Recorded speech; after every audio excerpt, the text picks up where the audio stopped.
제38대 뉴욕 한인회장 선거를 놓고 예비 후보 간의 잡음이 커지는 가운데 뉴욕 한인회 역대 회장단 협의회가 우려를 표했습니다. 전국에서 가장 높은 재산세율을 부과하는 주는 뉴저지로 2.47%에 달합니다. 주민들은 평균적으로 8,797달러를 낸다는 분석이 나왔습니다.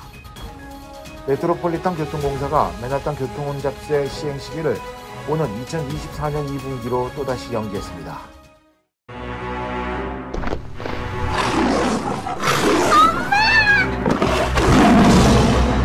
메리 안 돼!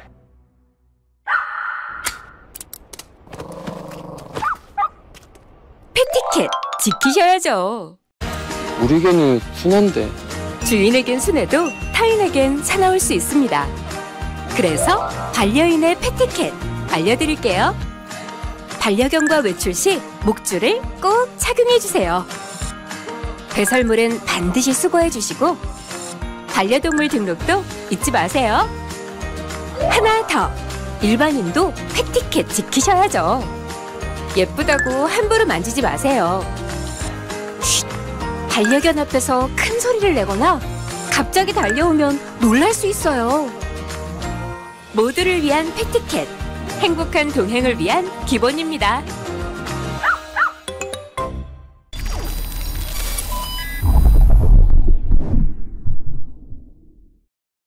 제38대 뉴욕 한인회장 선거를 놓고 예비 후보 간의 잡음이 커지는 가운데 뉴욕 한인회 역대 회장단 협의회가 우려를 표했습니다. 이들은 논란의 핵심인 한인회장 후보 출마 자격과 관련해서 2017년 회칙 개정에 참여했던 변호사들의 의견을 들은 뒤 두 후보 모두 후보 자격에 의문이 있다고 의견을 내놨습니다. 결국 한인회장 선거관리위원회가 이미 자격 미달로 판단한 김광석 전 뉴욕 한인봉사센터 회장과 단독 후보로 나선 진강 뉴욕 한인변호사협회 회장 모두 이 후보 자격을 따져보면 해석의 여지가 있는 만큼 양측이 합의하길 바란다는 의견을 밝힌 것입니다. 선관위 운영규정 제4장 20조 출마 자격 6항은 회장 선거 이 후보자 자격을 뉴욕 한인회 임원, 집행부, 유급직원, 이사회 이사 등으로 2년 이상 활동한 자로 제한하고 있습니다. 강 회장, 김 전 회장 등 두 후보 측 모두 상대방이 2년 자격을 못 채웠다고 공방을 벌이는 상태입니다. 협의회 측은 2명에 대한 피선거권 요건 중 2년 이상 뉴욕 한인회 임원으로 봉사한 경력을 조회할 때 규정에 대한 해석, 봉사기간에 대한 해석을 함에 있어서 정확하게 판단했다고 보기가 어렵다며 형평성 측면에 문제의 소지가 있다고 판단했다고 밝혔습니다. 이어 다시 한번 면밀하게 검토해 선관위 판단에 오류가 없었는지 재확인을 해달라고 권고했습니다.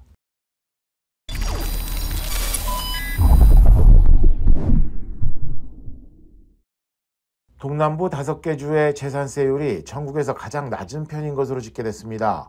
동남부 5개 주 중 가장 낮은 재산세율을 보유한 곳은 알라바마주로 0.41% 수준입니다.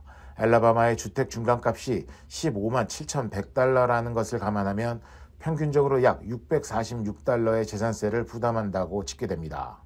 알라바마는 재산세율이 가장 낮은 하와이 다음으로 전국 2위를 차지했습니다. 다음은 공동 5위를 차지한 사우스캐롤라이나주입니다.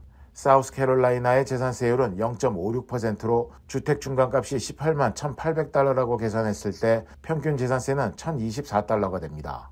한편 조지아주의 주택 중간값이 20만 6,700달러임을 고려했을 때 주민들이 평균적으로 1,850달러의 재산세를 낸다고 분석할 수 있습니다. 미국에서 가장 높은 재산세율을 자랑하는 주는 뉴저지로 2.47%에 달합니다.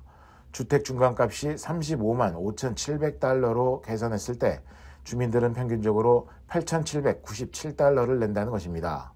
뉴저지의 뒤를 이어 일리노이 2.23%, 커네티컷 2.15%, 뉴햄프셔 2.09% 등이 전국 재산세율이 가장 높은 주로 집계됐습니다.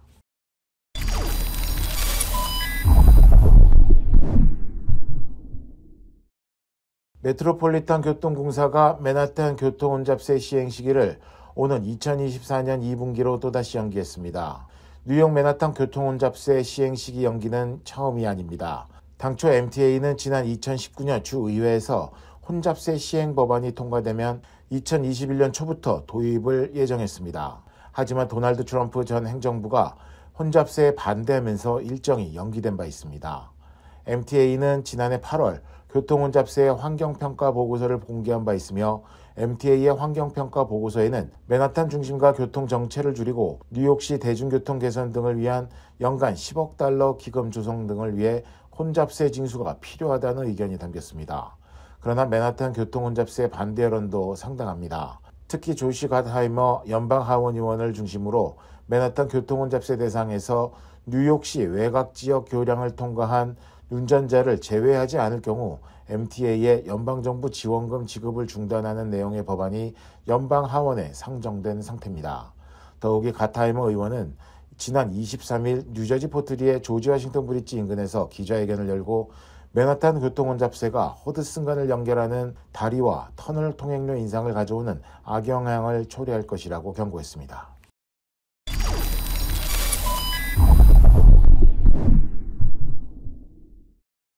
오름세가 잡힌 듯했던 물가가 다시 상승폭을 틔우고 있습니다. 연방준비제도의 긴축 장기화 가능성도 커졌습니다. 한보경 기자가 보도합니다.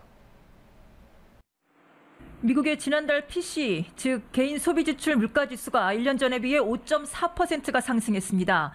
지난해 6월 이후 계속 둔화세였던 PCE 상승률이 7개월 만에 다시 오름폭을 키운 겁니다. 변동성이 큰 에너지와 식료품을 제외한 근원지수도 4.7%가 올라 시장 예상치를 훨씬 웃돌았습니다. 전달 대비 상승률 역시 0.6%를 기록하며 11월 상승률 0.2%를 훌쩍 뛰어넘었습니다. PCE 물가지수는 연방준비제도가 통화정책의 기준으로 삼는 소비자 물가 지표입니다. 파월 연준 의장은 이 PCE 지수가 내년엔 목표치인 2% 수준으로 내려갈 거라고 예측한 바 있습니다. PCE inflation is running about 5%. This is on a 12-month basis. Core is running at 4.4. My guess is it will take certainly into not just this year, but next year to get down close to 2%. 연준이 주시하는 물가 지표가 다시 오름폭을 키우면서 물가를 잡기 위한 연준의 긴축 강도는 더 세질 수밖에 없을 것으로 보입니다. 당장 다음 달 통화정책회의에서 연준이 기준금리를 0.5%포인트 인상하는 빅스텝을 다시 밟을 가능성이 커졌습니다. 채권시장 참가자들이 연준의 금리 정책을 예측하는 페드워치를 보면 연준이 다음 달 금리를 0.5%포인트 인상할 확률은 현재 30%에 육박하고 있습니다. 연준이 올해 말에는 금리를 인하할 거란 기대감도 동시에 수그러들었습니다. 5.5%까지 간 최종 금리가 계속 유지될 거란 시나리오가 가장 유력해졌습니다. 이렇다 보니 연준이 더 과감해져야 한다는 주장도 나오고 있습니다. So I think the Fed should stay nimble and flexible. The Fed should resist the pressure to be giving strong signals about what it's going to do next because the Fed's job is not to do a constant predictable thing. 세계 경제를 뒤흔들고 있는 이번 인플레이션은 수요 문제가 아닌 공급의 문제인데 연준이 할 수 있는 금리 인상으로 수요를 위축시켜서 풀려면 경기 침체까지 갈 정도로 금리를 올릴 수밖에 없다는 얘기입니다.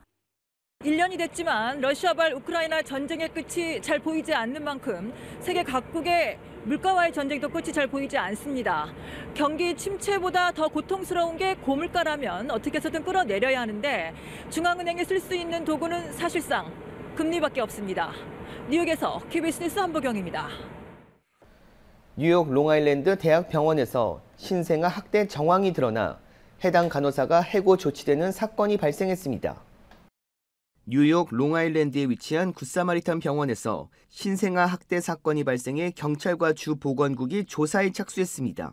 피해 아기는 태어난 지 이틀밖에 되지 않은 신생아였습니다.